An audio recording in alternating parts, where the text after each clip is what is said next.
Give me an example of somebody who's come to you, they're killing it in their job, they're ripped, they have enough zeros in the account to think that they know something. Yeah. And they come to you because they've seen you and read about you in, Dr. Atiyah's book or what have you. Yeah. And you have to throw them something. What does that look like? They usually get angry. I have a very different mindset on what fit is. Like, cool, you're lean, you got a lot of muscle, but like you move like it's like when activities that are like a 3 look like a 12, that is not fit. So if you really want to be successful at aging, you've got to have a lot of tools. Hi, I'm Gabby Reece. I'm a retired professional volleyball player, co-founder of XPT Fitness and Laird Superfood. And on this show, what I'm hoping to do is talk with some of the greatest minds in wellness to help you optimize your busy lives. And today's guest is professional trainer Beth Lewis. I love Beth. She has worked with elite names like Dr. Peter Atiyah and Hugh Jackman to help them optimize their physical health. And in this conversation, Beth dives deep into the often overlooked aspects of mobility and injury prevention, something I wish I knew earlier. What really stood out to me is how she highlights the critical role that flexibility and movement play in our overall health. We tend to focus so much on burning fat or building muscle, but Beth reminds us that true physical wellness goes beyond that. Moving well in our bodies leads to longevity and reduces the risk of injury, something we can all really benefit from. We want to do this for as long as we can, which means forever. Welcome to the Gabby Reece Show. Let's go.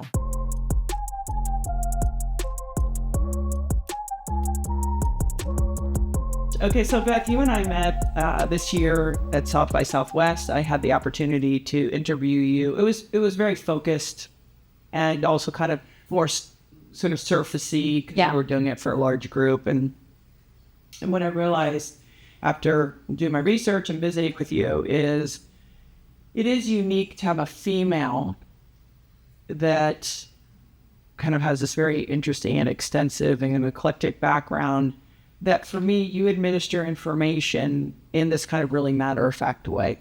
And I would almost call them and think that your clientele is more male than female. Yes. Yeah. I mean, my demographic is like... Yeah, you keep that dance going. You might get some more women. What do you think it is about the way you approach things? That's a great question. I don't think I've ever had anyone ask me that. I mean, I push them. I understand lifting. I lift. I know how to make them work, and I know how to make them work smart, and I can explain it in a way. And I think, to be quite honest, I think when a dude is with a dude trainer, they have kind of something to prove. I think they feel comfortable not being vulnerable around me, but just like they listen. Yeah. And I mean, I think it is because I am matter of fact, and I'm like, okay, this is the deal. This is what we need to work on. And I'm not like, come on, man, it doesn't get like that. It's like, okay, this is the information. Let's see what you got. And then we'll go from there. I think something that really interested me is that I feel like dancing is your true passion. It is. Well, okay, dancing and research in different sides of your personality. Yeah. That feels like those are the really exciting places for you. Yeah. So coming from dancing and touring and dancing and sort of, I want to say, falling into training, but then really having a research mind. Yeah. Dance is definitely my first and... That's your hobby, please? Yeah, yeah. I started dancing at 5, and from then, that's all I ever wanted to do. I have a BFA in dance performance. It was my life. A lot of sacrifices for dance. What are the resources you've used? And I know there's been so many. I mean, it gets deep and far as the resources that you've used to learn. But what are some of the people or books or programs that you used to educate yourself? Yeah, so I didn't have a traditional science background until currently I'm actually in school getting my master's degree. That's just to make everyone else feel good, though. Because after the last interview and listening to you and watching you, you do have science background. I do, but it was a ton of continuing education later. So, some big ones, Postural Restoration Institute. Those are big ones. I got to give credit to functional range conditioning. We learned a lot about just joints and joint movement and loading and isometric tension from them. They have a really great program. You know, as I've like progressed further kind of past these like little fitness organizations, I like to understand other things, just more psychology, the way people think. Neurology is a big one. You know, I love just kind of understanding the person I'm working with, because that'll tell you a lot. Yeah. So if someone they're kind of, they get it in, right? They manage to slog it out 3 days a week. Mm-hmm. They probably are not in the shape they want to be. Yeah. And so not necessarily somebody who's completely deconditioned, but somebody who, hey, they're getting it done, but they don't know really how to turn it up. Yeah. How do you manage, what are the things that you think a lot of those programs are missing? Oh, a good conditioning program. Conditioning is just powerful. I think a lot of people are willing to go into the gym and make shapes and pick things up and put them down and kind of stay moderate and status quo, like, which is cool. I'm not saying that's a bad thing, but I think if you can get a really good conditioning program that works on, you know, anywhere from like moderate intensity, like steady state, to the higher end of things, you know, very short duration, high output, that's working just pure neuromuscular, just, or power, I think you can gain a lot there. A lot. Conditioning is like advanced cardio in your vernacular, right? Because when I hear cardio, I don't necessarily think of conditioning. Mm-hmm. I think of like, I'm going on for 20 minutes. Or like a steady state. Yeah. Yeah. For you, this is, you know, putting in sprints and doing sort of different types of things within it, right? Yeah, or, you know, short duration, middle duration, anywhere between 5 and 8 minutes per round, or just like really short, high intensity. Yeah, on the rower, what does that look like? I mean... So for my rowers that I work with online, I teach 4 separate classes per week. So I have a steady state class, because steady state is the hardest thing to do on the rower, and sometimes having a group of people, having someone talk you through it can be helpful. Can anyone join this class, or do you have a limit? No, absolutely. It's Zoom. Right. So it's limitless. So where do they go? I have a website. And they just, what, like bethlewis.com? It's my shop. I kick your ass.com. No. I think it's BethLewisMoves.shop. Okay. Yeah. So people can go there, and this is a couple times a week? Yeah. Two times a week. There's a schedule. They're scheduled. Exactly. But and how long is it? They're 45 minutes per class. So there's, you know, technique is such a huge thing in rowing. So I'll have like a warm-up with a lot of drills, and then of course a lot of movement prep. I love to pair plyometrics with rowing. I think it's such a beautiful pairing, because while rowing is really fabulous for, you know, even it's fabulous for bone mineral density because it's constant pull, but the eccentric phase is very low load. So getting that weight into your feet with low level plyos is awesome. It's an awesome pairing. So you'll take them out off the rower? Yep. We'll do a lot of mobility work. We'll do some chill plyo work, and then we'll get back on and do our intervals, whatever. I change the program once a month. So we work 4 weeks on something, and then we have periodic benchmark tests. So we did a 10K in New York. All my rowers from all over the country came in, and we did a 10K together in person. Mm-hmm. Or, you know, we have a 2K coming up in October for another group. So, yeah. I like it too, because for you, it's forced stay in shape. Yeah. Like if you have to teach the class. Yeah. I mean, I have... Or do you have one group, it's like my training group. Yep. That we trained together on Zoom, because we rode together in New York, and then after COVID, the studio closed. So on the other one, you're just straight teaching. No, I row with them Okay, too. yeah. Because I think it's good to watch somebody who does it well. Sometimes you're, I think, correcting. Like as an athlete, I can mimic pretty well. Yeah. And Totally. I think it's really helpful when you see somebody somebody that's acting like they really enjoy it. Yeah. When I see your joy about rowing, I'm like, maybe I should give it a thought. Anytime you want to join us. Okay, I'm serious. I think I'm going to. Yeah. Because I need to step it up. I've done a lot of the same things, and the conditioning part is the stuff that falls off. And you notice it like when you go for a small run to bring your knees up in that explosive way, that you start to feel that diminishing. I go, oh, that's something I need to get in touch with. Yeah. Yeah. Yeah. Because we do it so naturally when we're younger, whether we're playing sports or we're just always running around. Yeah, that's the difference. Yeah. This podcast has been brought to you by Bond Charge. I have been using their red light face mask for about 5 or 6 months when I can get it out of my daughter's hands. And I was really curious about red light. I mean, I was using it really for performance, but I'm not going to lie. Feel good, look good. I try to do all the right things. I want you to eat well. I want you to be hydrated. I want you to move your body and get the benefits for your skin from there. And I want you to get to sleep. However, when you have things like this that you can do at home, 10 to 20 minutes, super easy, cordless. I can sit at my desk and take care of it. And the great thing about red light is it boosts collagen production so your skin can look younger and firmer and radiance, and even help reduce the appearance of fine lines, wrinkles. And for certain people, if they're dealing with scars or blemishes, very supportive there. If you've been curious, now is the time. Bond Charge has a great offer for you. All you have to do is go to bondcharge.com and put in the code Gabby, Gabby at checkout, and you will get 15% off your entire order. They have other incredible products. I've got some headphones. They have other red light therapy. So if you head to bondcharge.com, that's BONCHARGE.com, and use the code Gabby, you'll get 15% off your entire order plus free shipping and a 12-month warranty. Yeah. Do you have older people doing it? So the thing that I love about my group is it's intergenerational. Oh, great. Yeah, so I have a 26-year-old, and then I have my mom who turned 75 today, actually. Oh. Yeah, so that's a big deal for me because they learn so much from each other. And, seeing the 26-year-olds very inspiring. Yeah.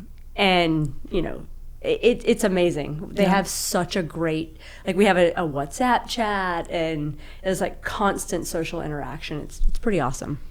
I always say when I taught classes where I had, literally 18-year-olds and 70-year-olds, male, female, whatever, that the 18-year-old was thinking, oh, that's what 70 looks like. Exactly. So they have in their mind early, not the limitation.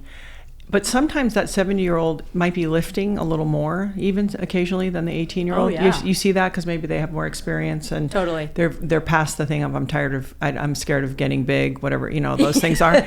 And so the 70-year-old's thinking I'm doing okay. And I used to see that cross message too, where it was really beneficial for both sides to be like, that's what aging the way that I want to do it looks like. Yeah. And the older person being like, you know what? I'm in the game. I'm okay. Yeah, I think it kind of takes the ageist beliefs that we have about aging, especially in this country. Yeah. It kind of takes that out of it. Yeah. It allows for healthier aging, for sure. We talk about it in this house about I'm alive or I'm dead. It doesn't have to also be, I agree with that. I'm this old, I'm that old. I mean, it creeps in, but I think it's just a lot healthier when you can be like, oh, I'm here right now. Yeah. What can I do? Agreed. So conditioning is a big thing. Huge. Let's say someone they're pretty dialed. They're dialed in. They sort of have a sense of it, whether it's the conditioning, the lifting, even their food, their sleep. What are the things that are common that when someone that's like that comes to you that you think, oh, you can enhance your practice? What are the things that show up the most? The biggest is stress management. Really? Yeah. Oh, because those are the high achievers, high chargers. Everyone that thinks they're so dialed in. Not everyone. I should not say everyone. No, but yeah. But, they're like, oh, I'm fit. I have a very different mindset on what fit is.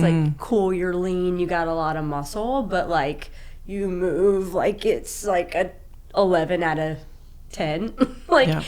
When activities that are a 3 look like a 12, that is not fit.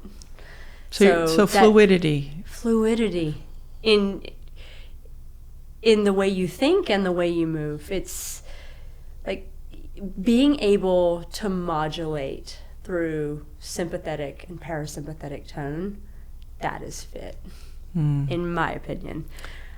You can have all the muscles and be as lean as you want to be, but if it's inefficient, it's just wasteful.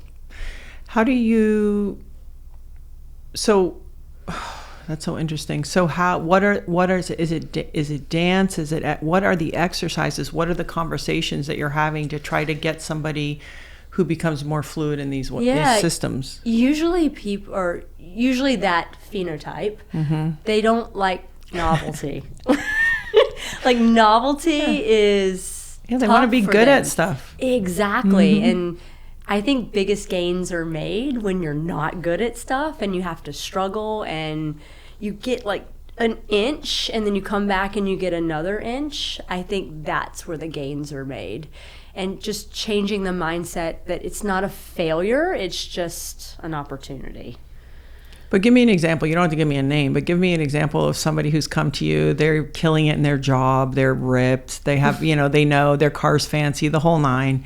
They have enough zeros in the account to think that they know something. Yeah. And they come to you because they've seen you and read, read about you in, Dr. Atiyah's book or what have you. Yeah. And you have to throw them something. What does that look like? I've had people get mad at me. I've had people say, I don't want to touch my toes anyway. Yeah. They usually get angry to some degree. How do you respond? Okay. Yeah. Yeah. I mean, I'm not going to force anyone, but I feel like it's my job to kind of push outside of the box, especially if you're that dialed in. What else are you doing? Right. And I think if you're limiting yourself to just making shapes in the gym, you're really limiting yourself. So if you really want to be successful at aging, you've got to have a lot of tools. And a hip hinge it's a tool, but it's not the end all be all. So what is a tool for people like that? Because I think there's a lot of people. I think I'm right on the edge myself of being right there too. Yeah. I mean, I obviously I have other training.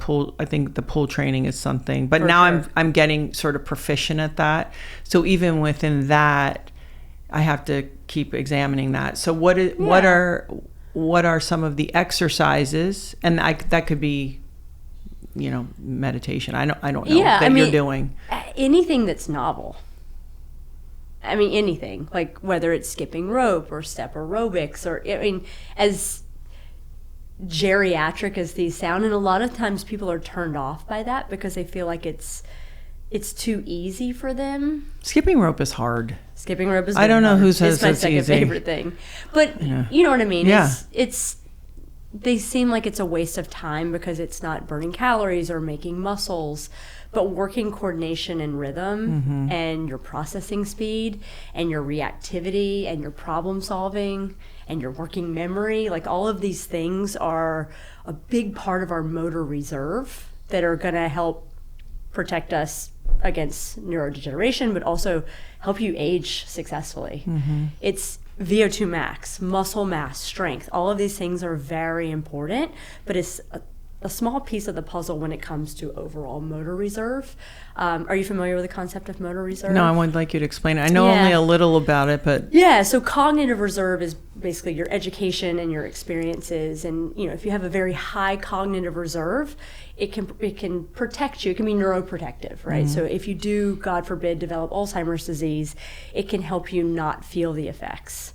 Motor reserve is a similar concept, but in terms of movement and movement capacity, problem solving and movement, processing speed, rhythm, coordination, your visual and vestibular and proprioceptive inputs. Like all of these things are part of your motor reserve. And, if you develop something like Parkinson's disease or Lewy body dementia, the higher your motor reserve, the less you may feel some of these motor impacts from the disease. And then with aging, the higher your motor reserve, the more successful you'll be at aging. Doing all the work that you do, I can't help but think, because I'm always curious about people who spend a lot of time in this space. Is there anything that you're scared of in getting older?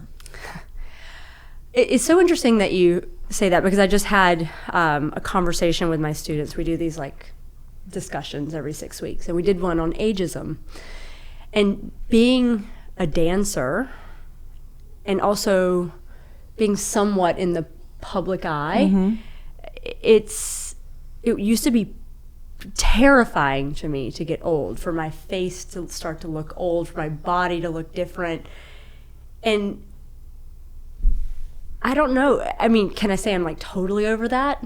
No, because I feel like as a woman getting older, we're just not taken as seriously. We're kind of invisible, You think so? unfortunately. I think I have sometimes a theory you on can. that. I have well, a good. theory. I would actually like to hear it, because I feel, and maybe I'm wrong, but this is my perception. It's like, Well, in it's this, common. It's in common. this space specifically, it's like, it's kind of tough for women anyway in terms of the strength and conditioning community. But as a woman that's in her 50s or 60s, like... In her 50s, I know. Tell me. No, I'm not saying it's bad. I'm almost halfway through 50s. It's great. And you're I mean, you're... No, but you know I what want to mean? hear your side. I want to keep hearing your side because I do No, have a but theory. it was very scary to Doesn't think... it feel good to say it, though, sometimes? It does. And I think that's what happened. I said it. And like aging out was terrifying for me. And then I'm just like, no, I'm just going to keep doing my thing. Yeah. And then, you know. I think about that a lot. I think we're sitting here with a very close friend of mine, Elijah. And I don't know if I've ever said that. I think I've said that. I feel like I'm like, I have this window of time because Yeah. I'm not going to look the part, whatever that means. Yeah, exactly. So how am I going to sell the product? You know, fitness, youth, vibrance, vitality, whatever. But I do have I've come, and of course, you know, we make up theories to support ourselves throughout our Totally. lives, right? So Yeah. I've got a new one. I like it. Which is, well, first of all, experience is experience. And no matter what, that you can't shortcut that. Right. And so the value that you have in the ability that you've put your hands on how many people and eyeballs on how many bodies and put together how many programs, Yeah. you can't fudge that. No, it's That, true. that It's has true. value. And if Yeah. I'm a business that I'm going to invest in something and hang my hat on it, that's what I'm hanging my hat on. Totally. Okay. Not like, oh, she's cute. Okay. So, and plus there's a lot of those, which is great too. But I have a theory that women start to say, oh, I'm invisible because, and you're not at that age yet. Yeah. I am, where you're not actually hormonally, you're not biologically signaling. Because you're not going to procreate. Right. So people forget, it's not that you're invisible, you're not. The people who love you. Right. You're important, you're a linchpin in whatever business you're in. But when you're walking down the street, you're not, spewing these hormones to get everyone to look at you. That is part of nature, which is like, I'm ready to make babies. Right. And so I understand it on a different level now. And it's funny because I have really beautiful daughters. And so it's really kind of fun to walk around with them because they are spewing. Yes. And, there people look at them and I'm like, oh, not only do I remember that, but I understand what that is. Right. And so I think it's a really normal feeling to think, oh, I'm in this physical job. And I'm supposed to be the part. Right. But you are the part. You live it, you do it. Totally. And I think the liberating thing is when you can tell somebody like, oh, man, sometimes it's concerning, because it's also your livelihood. Right. Yeah. But I think once I did say it out loud, like, oh my God, like I'm 42 now. Like, Great. yeah. But I think it made me feel better. I was like, but I still do all the things. And I'm still learning and I'm still progressing. And I think that that's a big deal. Just, you got to keep that rolling. Yeah. And I think the excitement or the passion that people have, they bring that into their life and people respond to that. Absolutely. And so that brings me to, you ended up working with Kellyanne, who is a neuroscientist. And the two of you have really sort of crossed talents and gotten excited. It feels like this is the thing that you're the most excited about in kind of the new frontier of training. Yeah. So Dr. Kellyanne Niotis, she is the only preventive neurologist, and I was very lucky to get to work with her in Peter's practice and then some prior to that. So, but what does that mean? Like preventative, like what is she doing? She basically is looking at the disease in the like early prodromal phases. So like we were so, it was so awesome to get to work with her because we were able to look at biomarkers and MRIs and all of these things and be privy to genetics, and we're able to see some patterns of people who are at higher risk. So we could start to train or give certain medications to either slow that process down or prevent it.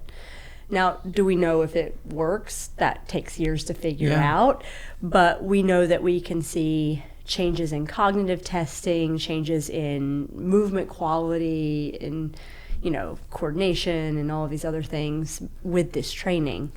So that people get their tests, like their genetics, their certain things, and then you can help create a program. So maybe if you know them, what are some of the markers that people genetically, it's like you haven't done anything wrong in your lifestyle, you just are a little more in the pocket. The ApoE4 gene, which, you know, a lot of people have, you know, they know and they don't know about this. They know and they don't know, and I think it's a very personal decision. Like, if you know it's going to freak you out and you're going to ruminate and be stressed out, it's better to not know, to be honest.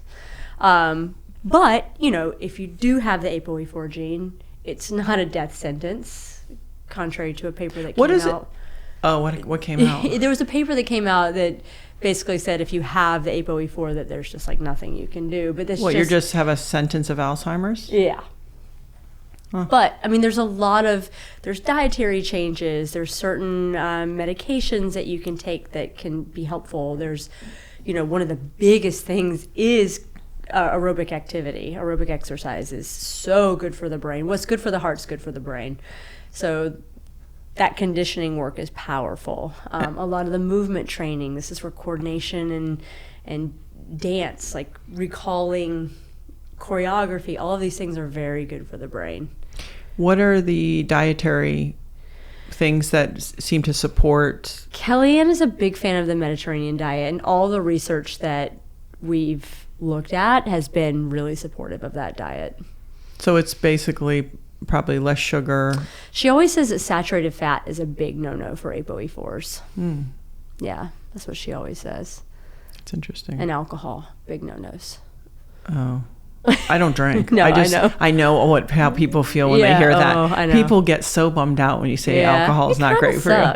It's not good for you. I don't know. I agree. I mean, people, but it's amazing. Yeah. It's the one thing somehow culturally, globally, that we're like, yeah, why not? It's like you're a weirdo if you don't. It is. Yeah, people love that one. I know. Sorry to be the bearer of bad news there. So Mediterranean diet, low on the booze. Low in saturated obviously fat. Stress will kick your ass in a real way. Stress, anxiety, like all of these things, getting your mental state under control is very helpful. So meditation, does she talk about that? Yeah, she does. Yeah. And then on the medication side, because I don't know much about the kind of pharmacology on that. Yeah. Is there certain medicines? That's a little out of my scope of practice. That. Yeah. Yep. But definitely some supplementation. Omega, like fish oils are big. Yeah. So you teach a class now. You were joking that you're going to bring like a different version of step aerobics back. But I love step aerobics. This isn't a support actually of this, because there's a lot of recall. And it's basically the whole 30 minutes is around learning this little ditty. You know, and it's also, we do a fitness section where we do a bunch of squats and whatnot, which is great. But yeah, and then at the end, I always see if they can do it without me, which is so massive. You mean you show them and run through the steps, and then what's happening? Because they're all at home somewhere, they're on right? Zoom, yeah. Oh, I would fake it somehow. I look in the screen. You do? Oh, yeah. Spotlight people. No, I'm just kidding. I don't do that. But that's actually, I do watch people. In a way, you know, Elijah and I do pieces on technology, and he always tries to convince me it's a tool. And I will say, with your practice, because you do a lot of things on Zoom, I think for people who would be too intimidated to go into a class, totally, this really does open up the door. Well, people have this fear of looking stupid. Yeah. And I'm like, there is no looking stupid. You're at home by yourself. No one can see your Zoom box. Says the dancer who's danced her whole life, though. But I have looked stupid plenty. Like Doing what? movement wise, no, but that's my only genius. Like calculus, no good. Yeah, nobody cares about being cool in calculus. I'm just know. saying, like, I'm trying to think, like, knowing how you are. Yeah, I don't know. You haven't seen me do the pool workout. I might die tomorrow. No, I'm not. kidding. I'm going to set you up only for success. Okay, Oh, so good. so there's things people can do, and what else about this right now with Kellyanne? How is this changing and evolving? Like when you thought about it 2 years ago with her versus now, what have you guys, sort of really been circling around that's different? I mean, I think the biggest thing is especially with a lot of these like classes that are brain-based things, I'm trying to make them more social. So more community focused and then more fun. Because like while respiration work is so important for your brain and it's so important for how you move, sometimes it can be a little stale, so trying to find ways to make it fun so people are more engaged so they'll do it. Yeah And just even having, we don't realize it because you're on the go all the time. You're around people are isolated. And I think if you're not, you don't realize how many people are. Yeah, it's true. Yeah, and it's a big thing. It's a huge thing. So if someone is, okay, so there's a way to use it as preventative, but let's say someone's like, hey, I'm a little older and it's in my family and maybe I haven't had the best lifestyle. Do you think that this stuff makes a difference pretty quickly? In terms of, if they're not it's not like they are, clicked over into inflamed chronic inflammation. Right. Is it something that you think that they sort of? Yeah, I mean, we see improvements in working memory and recall pretty quickly. Really? Yeah. You mean like they're not good at it, and then after a few classes, all of a sudden you see them getting it? They click. Interesting. Yeah. The brain is amazing, isn't it? Oh, it's so plastic. Yeah. What has shown up in your conversations with Kellyanne that you're just in awe of about the brain that maybe you thought, but now you know?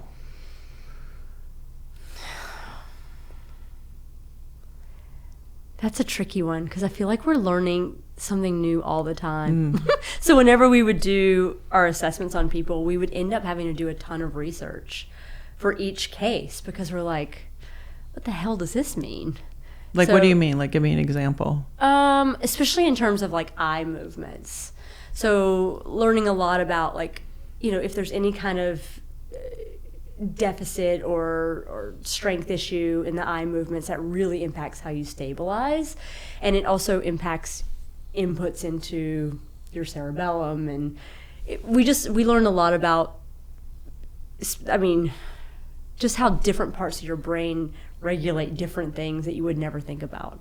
So it's interesting because when you have the opportunity to look at a person as a whole picture, you learn so much about different things. I know you're moving and doing exercises and coming up with programs, but do you do like specific exercises for, like, let's say your eyes? I do, actually. Like what?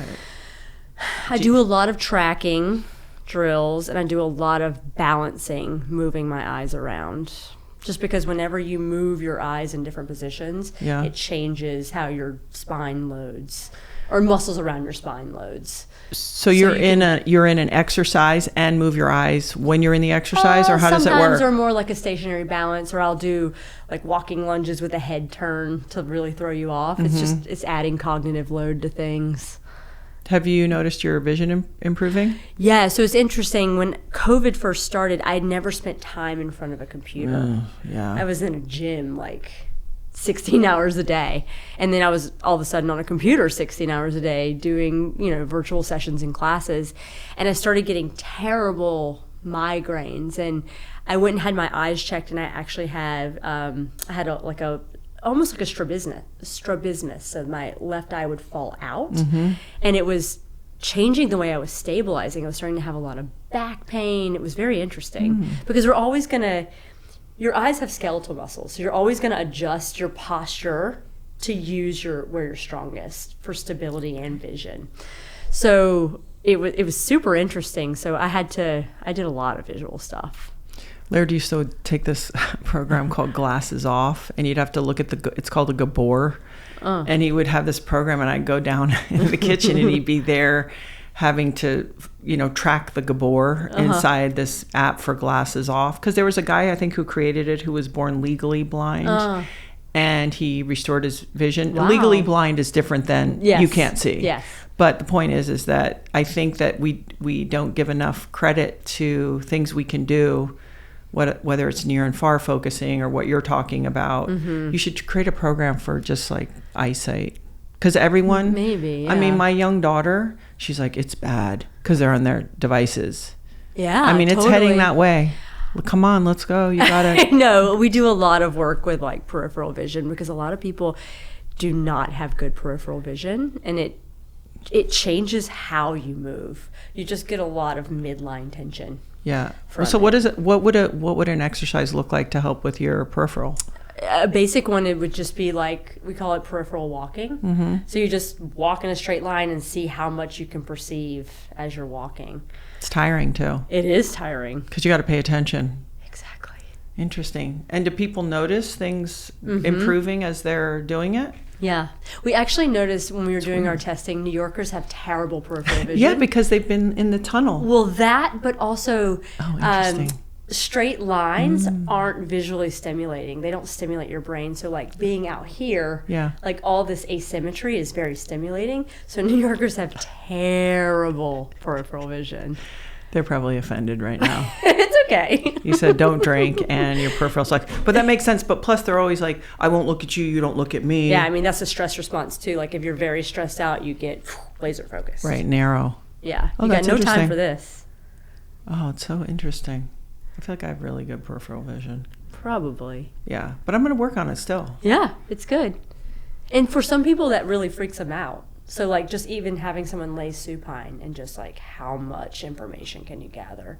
And you'll feel it get better, actually. You'll feel things kind of become more, like, you're aware of them. Well, they say, like, also when you're on your phone down, then you're in fight or flight. Because when in life would you move around and not be focused on your surroundings? Well, every time you get a notification, that's very stressful. Really? Yeah, for sure. Yeah, it's true. Do you have a technique for your technology? No, I'm terrible. Oh, you are? Yeah, 100%. Well, because you work with your technology. Yes, no, like full transparency. I am awful. When I get my screen time notifications, I don't even look at them because I know it's going to be bad. Yeah. Yeah. So when you and I met, I couldn't help but also appreciate that I got a sense that like you sort of had this really like your career, everything's rolling, and you were known for sort of these things over here, let's say. And because you're curious and, you were really interested in the neuroscience coupled with the movement, it felt like you were taking calculated but still a risk because it's something that excited you. And I think a lot of us get on a train, and when the train really starts moving, we're going to ride the train all the way out.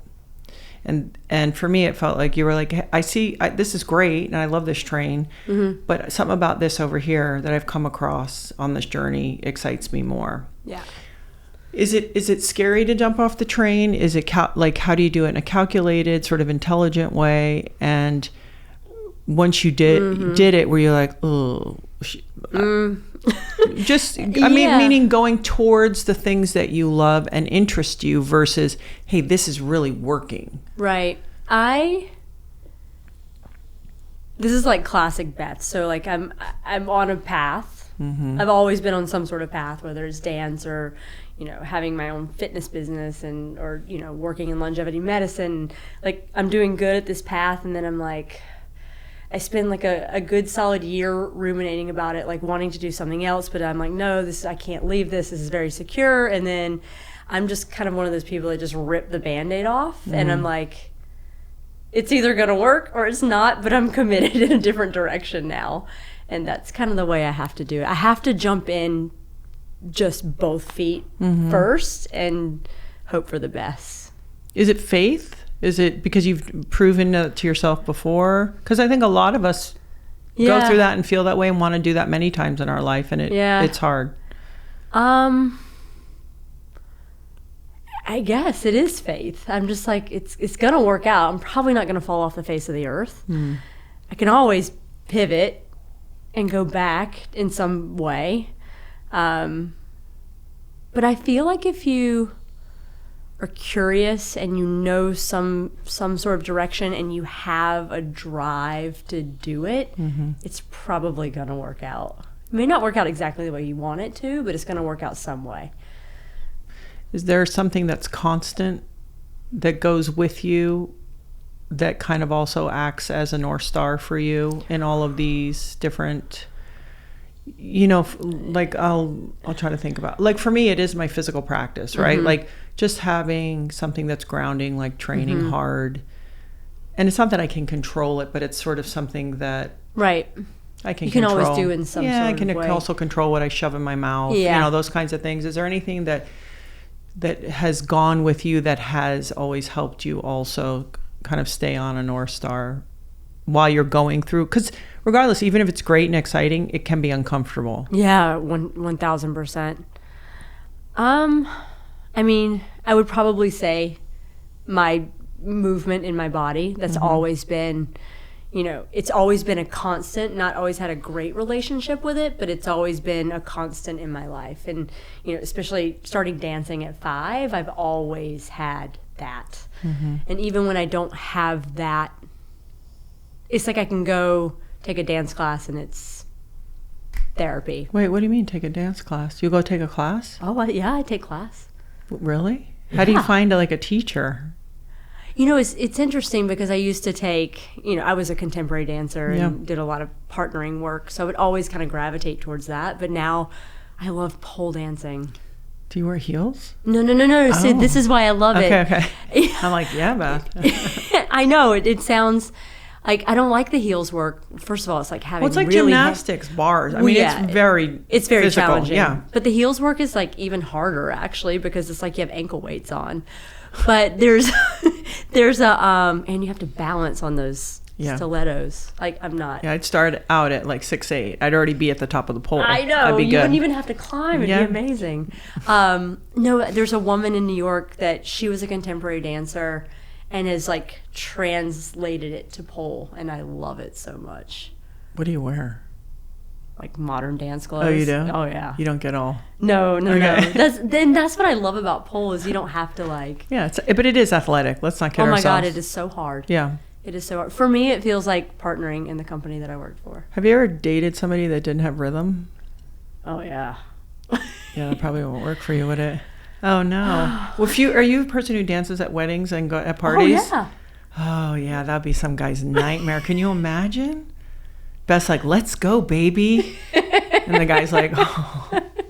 Yeah. Would you break up? That'd be it, wouldn't it? No. He'd have to be a rocket scientist then. He'd have to be so smart. Yeah. That might maybe make up for it. No, I mean, actually, it's interesting that you say that because I don't really, like, if I'm dating a guy, I'd actually prefer them not to be so into, like, fitness. I know that sounds weird.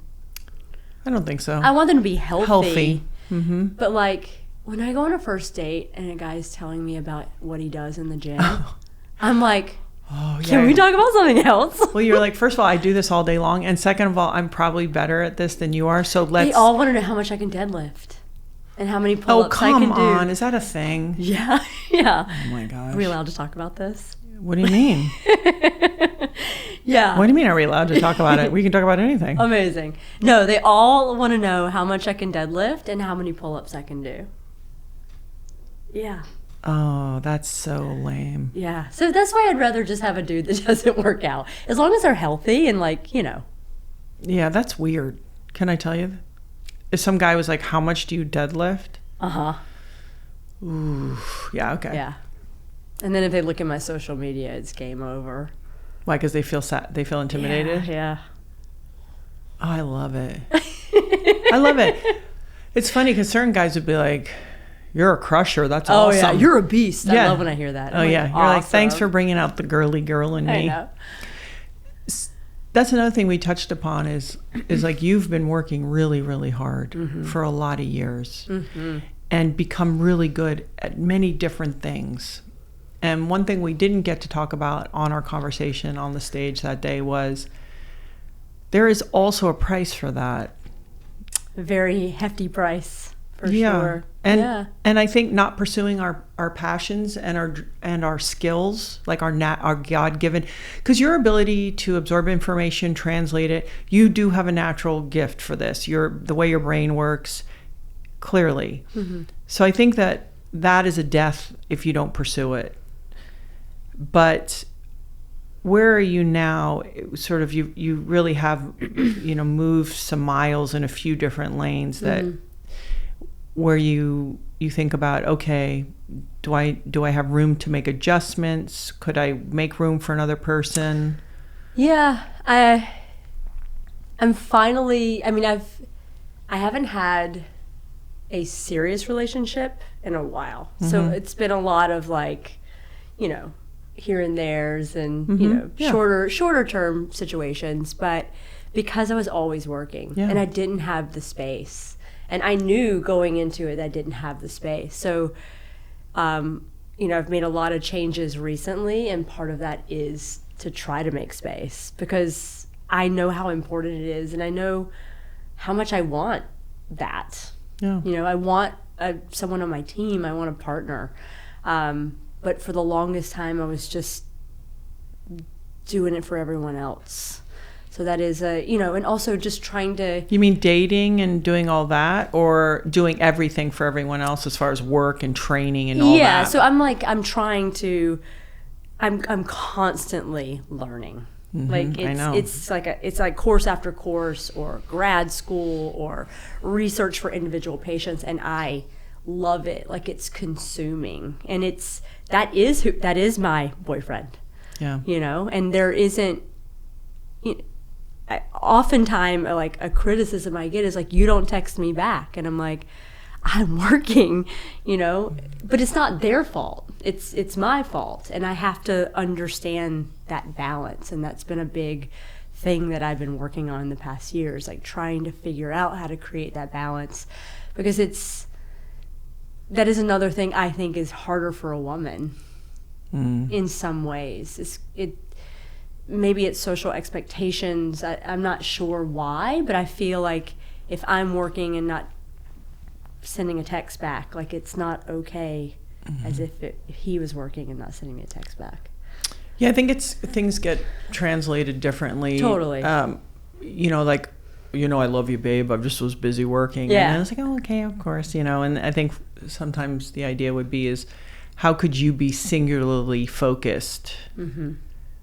Right? Because I think a lot of times women it's not quite as, one track mind. And that's what's I do have a one track mind. I know that. That's what's so interesting is that you're built more like that. Yes. That's why guys like to train with me.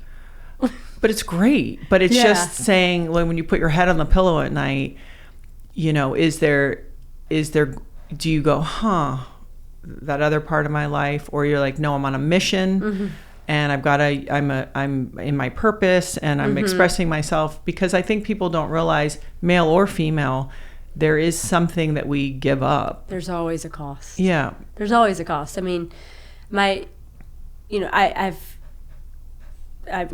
had serious relationships, and I felt like I was giving up that because, I was at home trying to cook dinner. I know that sounds crazy, right?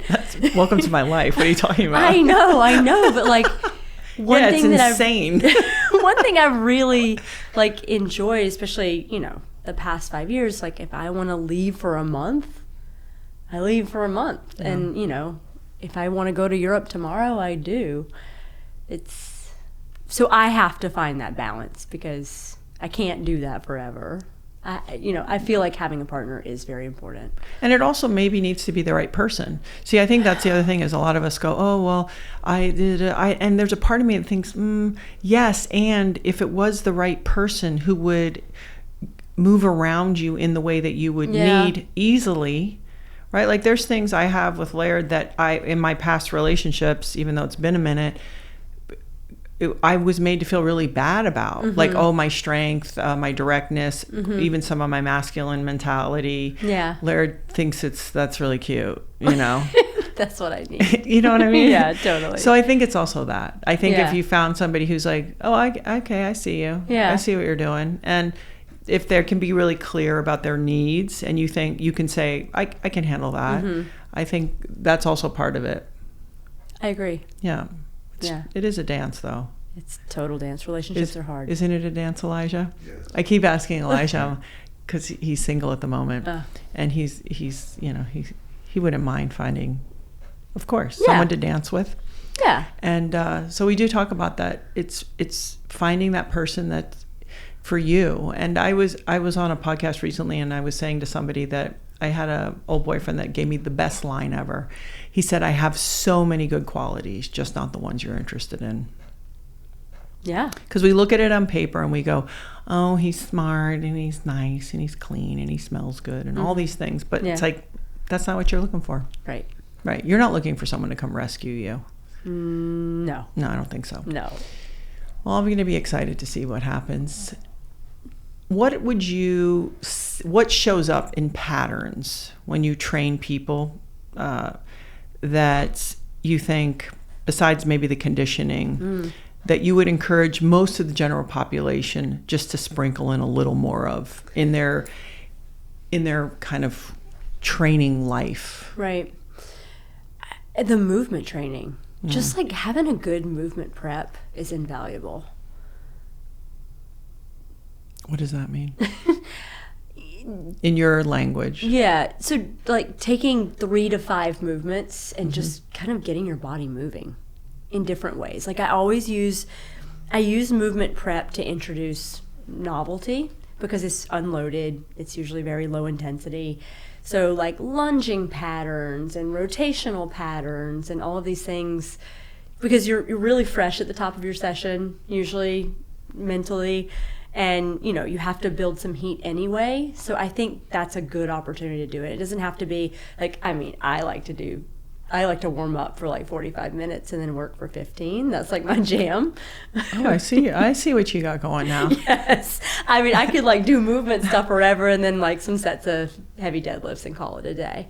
But I think that I think most of us don't do enough of that because it's hard. It's the stuff that's really hard. Like multi-directional lunging is hard. Getting up off the floor in different ways is hard. Yeah. Do you always train with shoes on? I mean, I know you probably dance without shoes, but I mean, deadlifting, go back and forth. You probably have to deadlift barefoot. Yeah, okay. Just curious. Yeah, I go back and forth. People always ask me that, like, why are you wearing those shoes? I'm like, because they're the ones I had on. Yeah. No, I try to train barefoot as much as I can, just because I like to use my toes and ankles. But I was just curious if you had a it depends on what I'm doing. I did see your water kettlebell. What's that about? Oh my God, that thing is insane. I'm into it. Yeah. What is that?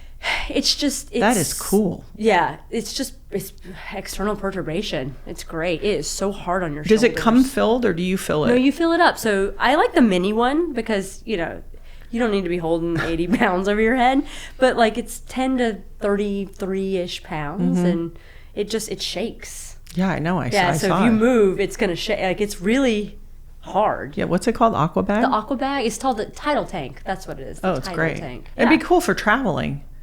Or no? Yeah, filling it up and taking it. It's a pain in the butt? Not a pain in the butt, but I probably wouldn't do it. Oh. What about not traveling? travel with it. If you had to travel, let's say you were going on the road. This is my favorite thing to do, actually, is to show people that you can work out no matter where you are and what you have.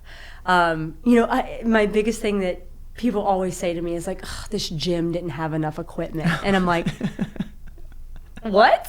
Like, I can work out in my hotel room. What are you talking about? And Ido Portal, Incredible. I wish I could move like that. So I went to his movement camp in Phuket in 2016, actually.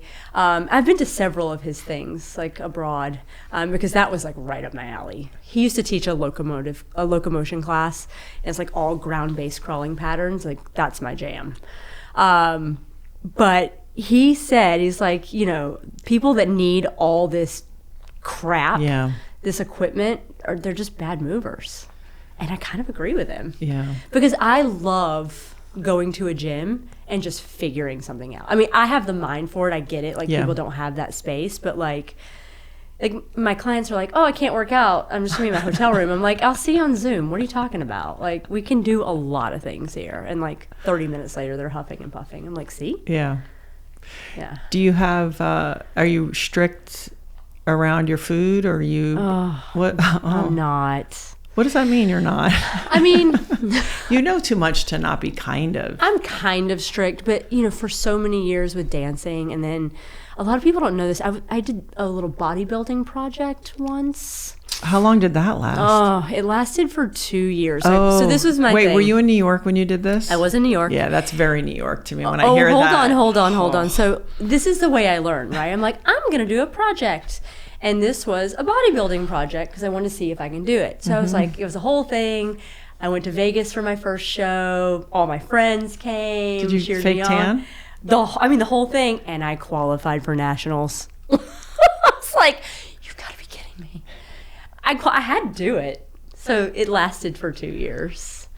Oh, was the diet crazy? It was just, yeah. I mean, it just sucks. There's no way. Yeah. It sucks. But I tell you, I learned a tremendous amount about just body comp manipulation. I really, I learned a lot. What'd you come away with? Because I know a lot of people are curious as far as a trick that's readily, or some type of manipulation that's readily available to most people with regarding body composition that they wouldn't know. I mean, carbs aren't the devil. Yeah. They really aren't the devil. Everybody wants to cut carbs. And I'm like, don't do that. What do you think, Andy's? You know what? Andy thinks it's a foam roller. He's getting ready to attack that thing. Addicted, don't do it. So carbs aren't the devil. And, you know, you got to eat protein. You really do. Yeah. You got to eat protein. I mean, these are all, you know, pretty common things, but people just don't want to eat carbs for whatever reason. But you really need them if you're going to make muscles. Yeah, that's interesting. Yeah. And what about now? Are you just sort of try to say, hey, eat reasonable, real food and don't get too crazy? Yeah. Yeah. Yeah, I love dessert. Oh, yeah, me too. I love cake. Really? I really try to keep it to a dull roar, though. But I mean, I'm moving a lot. So and I can get away, I'm very lucky in terms of, cholesterol and metabolic metrics. I'm just very genetically blessed. Mm-hmm. I'm very lucky. So I don't have those consequences, and I don't gain weight. I'm the same weight I was in high school. So I don't know. I can kind of get away with a lot, but I know it's not good. So I really try to keep it together. Yeah, but you're consistent. I think your lifestyle is very consistent. I'm an 80-20 kind of person. That seems reasonable to me. Yeah. Yeah. I kept thinking to myself when you're talking about Ido Portal and on the ground moving, I thought, yeah, if you were born into this body that I'm sitting in, you'd be like, hell no. I try to make it work. Levers long. I know, it's so hard. It's literally like a different language. I bet. And I see it and I'm like, oh, that looks so good. I need more of that in my life. And I try here and there, but it's just funny when I hear you, how excited you are. I'm like, that'd be my biggest nightmare for 4 days. We're going to crawl around in animal patterns. And I'd be like, whoa, can we take a break? Or can you get some cords and hang me from the ceiling a little bit, But vertical jumps? Yeah, I like to go up. Yeah. But, how long do you do that for in your life, Oh, you should always do it. I do, actually. I did squat jumps today. Good. Yeah, when people work out with me, I'm like, what's we're doing today? And they all look at me like, really? And I'm like, yeah, I know. What is your vertical still? I'm so curious. Oh, I have no idea. I haven't tested my vertical. What was it at the top of your, not very high, 27, 28. That's still pretty that's good. Yeah, it's okay. Yeah. When you're 6'3", you only need to go up so high. No, I'm like, you don't really need to go that high. It's not like basketball. Like volleyball, there's sort of a net, and it's like you kind of actually want to seal it and penetrate it. Basketball, it's like you're trying to get as high as possible. Yeah, but believe me, I saw girls that blow me out of the water. So you go, yeah, and you look at them, and they're just flying up in the air. I think that's so impressive. It's gorgeous, I can't do it. Yeah, we'll see. Oh, one thing you can't do, okay. Yeah, my vertical jump's not fabulous.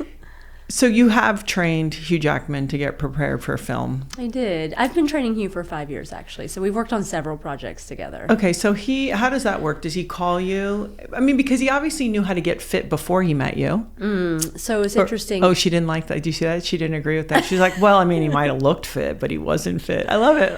Yeah, I mean, he says this publicly. Like, he actually just posted about it. He actually had a lot of discomfort, knees and shoulders. And when I first met him, how did he fall into your lap? He was introduced by a body worker that's a colleague of mine.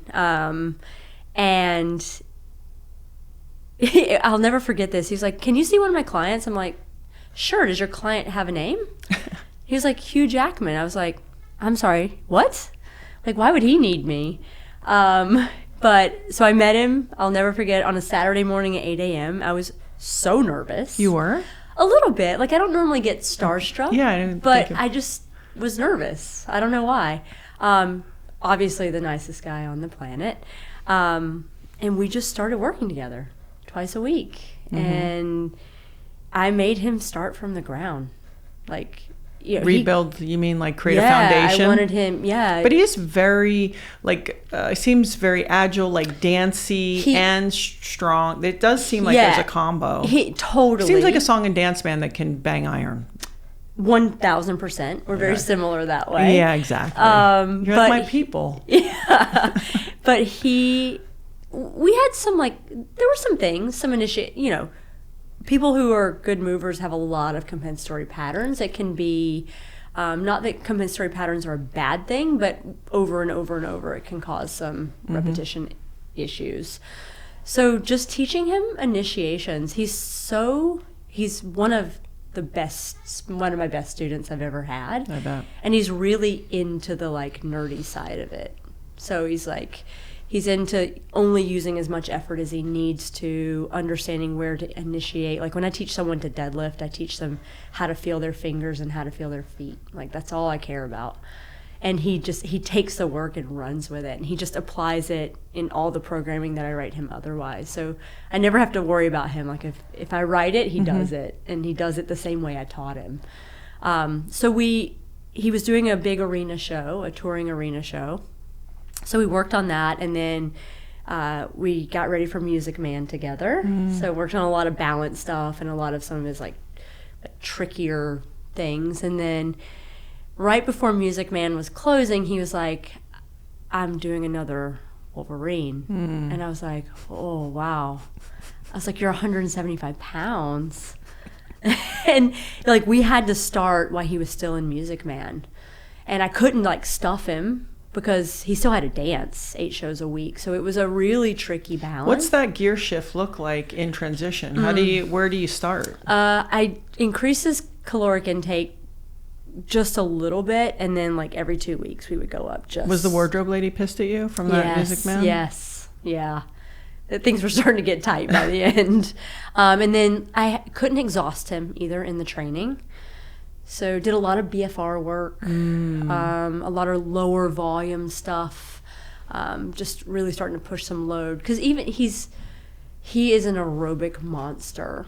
He rows with me also. So his VO2 max, his last estimate was 59. Whoa. Yeah, he's got a sub 7 2K on the erg. Like, he's just a fit dude. Yeah. Yeah. But he's always been able to push, but there's costs, just like to everything. So we learned how to make things cheaper. How much weight did he have to gain for that role? So as we were bulking, he got to 210 actually. Whoa. Yeah, he did. And he loves to be thin. Like, he does? He's an ectomorph for sure. So by the end of it, he was eating 5,000 plus calories per day, really eating a lot of protein. I mean, that's the thing that people don't understand is as we age, like, there's not a definitive line at 65, but, like, as you start to approach that line, you actually need more protein for protein synthesis. So, like, your ceiling gets higher. Like, when you're younger, almost all the protein you eat goes towards that. But as you get older, you have to eat more. Yeah. So that was one thing that we really had to manipulate. Did he supplement with powders and stuff, or was it mostly Creatine, food? Whey. Yeah. We were very lucky. I have a chef that I collaborate with when I'm doing film stuff, and I send Mario the macros, and he makes the food and delivers it. So he's like a fine dining chef, but he's also a CrossFitter, so he understands macros, which is so rare. And I'm just like, Mario, we need, X. This is our breakdown, and he just makes it. Yeah, it's pretty. We had a pretty sick setup. But when you don't know, like you're in a new situation, like you're taking it from here to there, or you have a client, where do you get help from? Who helps you? How do you? Because I imagine there's certain things you're doing on the fly, right? Who do I have to phone? I have to phone a friend sometimes. Yeah. So my mentor who lives in New York, who used to train me for my first show, but he's actually one of the most brilliant trainers I've ever met. His name is Ken Mahadeo.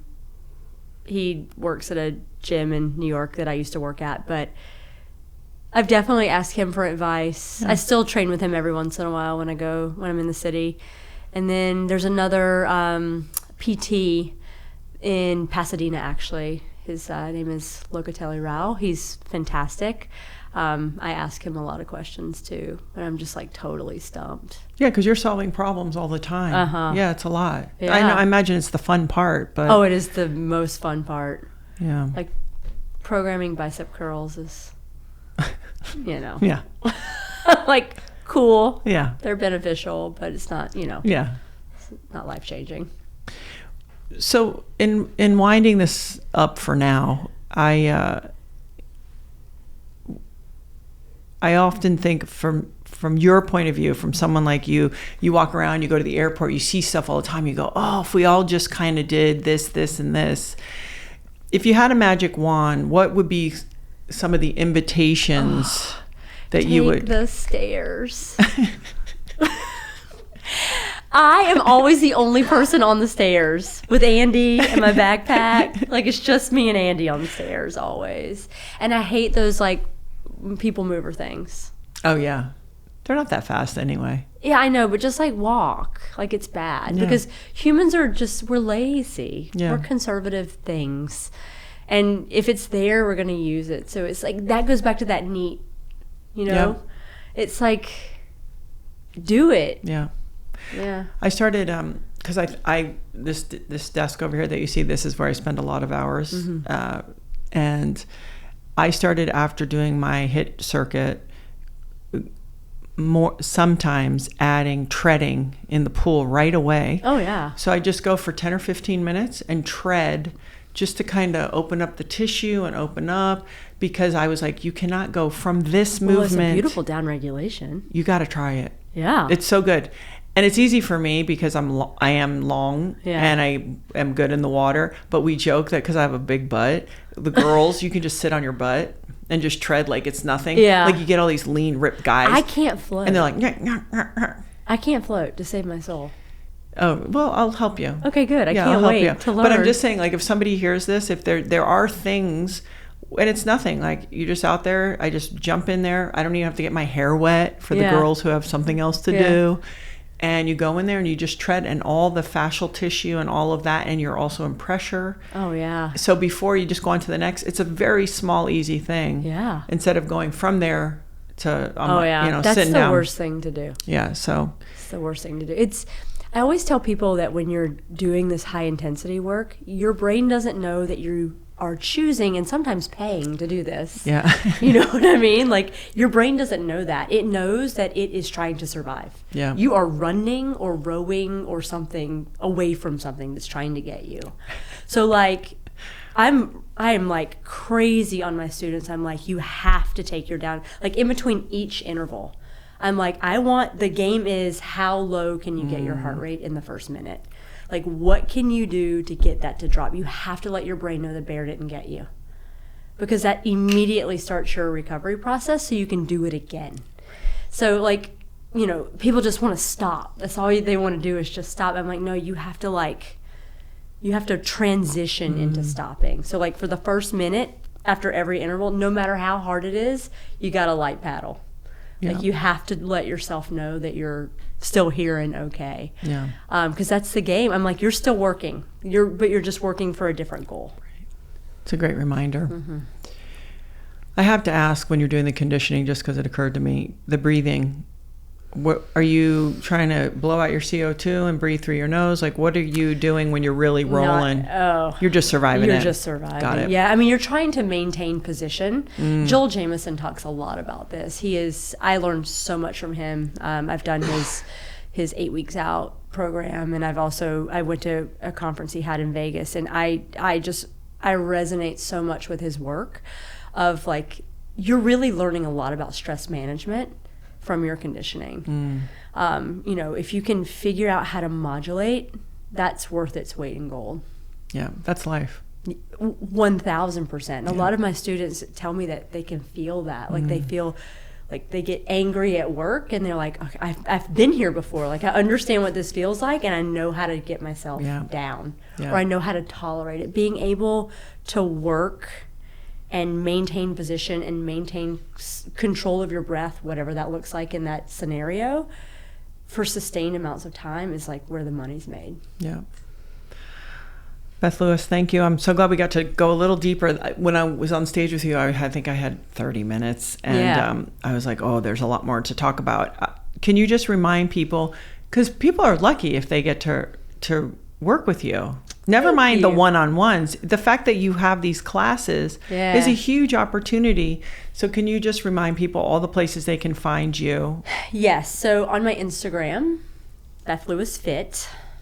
Had that one for a while. I'm scared to change it though. And then you can find all my website information from there. But it's bethlewismoves.shop is where you can look at all my classes. Yeah. I'm going to sign up. I'm going to make it so that you can't see me though. That's no fun. I know. You'll be like, Gabby. I know what you're doing. Well, I really appreciate you, and I'm glad that you and Andy came by, and thanks everyone for listening. Thank you. So thanks again for joining me and listening to the Gabby Reece Show. Make sure to like and subscribe so you never miss a conversation. And if anything showed up today that you find would be helpful to someone you know, pass it along and make sure to share with us what really resonated and stood out for you in this conversation. Thanks again for joining us. Keep going, and I'll see you next time.